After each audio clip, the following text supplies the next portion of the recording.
On Monday, the victims of 9/11 and their families brought the first lawsuit against Saudi Arabia under the new JASTA bill. But the fact that it's taken this long is absolutely shameful.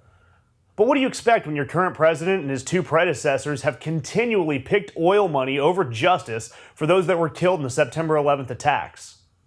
We know from the investigations into the attacks that the Saudi officials funneled money directly to al-Qaeda through illegitimate charities, and officials were even in the same hotel as the hijackers the night before the attacks. So why have we fought so hard to protect Saudi Arabia? The simple answer is money. Figures say that if you look at offshore accounts and everything, the government of Saudi Arabia has up to $1 trillion in assets in our government. We also know that George Bush had ties to the oil fortunes of Saudi Arabia, and he worked with the Saudis to help keep oil prices low to improve the economy under Bush. President Obama accounted for $115 billion in weapons sales alone to Saudi Arabia. And despite Trump's initial reaction to the FBI's information that the Saudi government worked with the terrorists, he's now making deals with the Saudi government. And he didn't even include Saudi Arabia in his Muslim travel ban.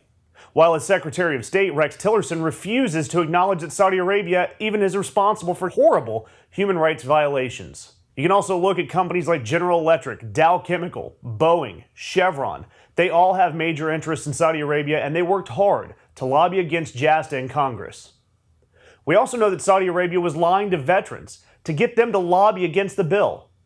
So false information about the scope of this bill and its consequences ran rampant throughout the media. Frankly, I'm glad to know that we're finally cutting through all this oil money and allowing the families of 9/11 victims to hold Saudi Arabia accountable for the murder of nearly 3,000 people. It's absolutely shameful that it's taken 15 and a half years to get to this point.